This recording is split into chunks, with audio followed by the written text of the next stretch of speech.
Сегодня у нас Назрань, где проходят похороны нашего последнего ветерана Великой Отечественной Магомеда Мейдарова, выехала официальная делегация. Семью посетили представители органов исполнительной власти, представители Следственного управления, юнармейцы. Первый вице-премьер Ингушетии Магомед Евлоев выразил соболезнования родным и близким ветеранам.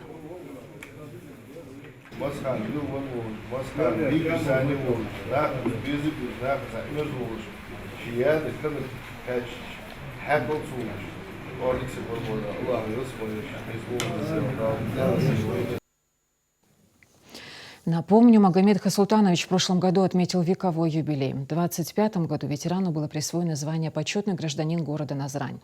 Кроме того, Мейдаров был награжден юбилейной медалью 80 лет победы в Великой Отечественной войне, учрежденной указом президента Российской Федерации. Смерть Магомеда Мейдарова стала большой утратой для народа. Представители власти разделяют всеобщее горе.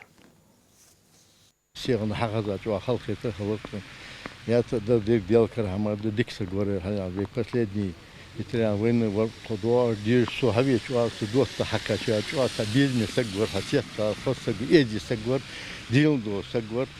9 мая Шуал Мгой, куда Вахач паради, Меттики, Вашати, партия Единая Россия, ДС, войну, был, Меттики, Дуар, Чуа, Хозах, это ценят, преддвет, а лес Мосово, Дулц, не делал там. Это утрата, я думаю, для всех. Это последний ветеран Великой Отечественной войны, жителей Ингушетии, который скончался. Пришли коллективом Следственного управления высказать свои соболезнования такой утрате. Мы скорбим с его семьей, с близкими. Там где что дал Бог.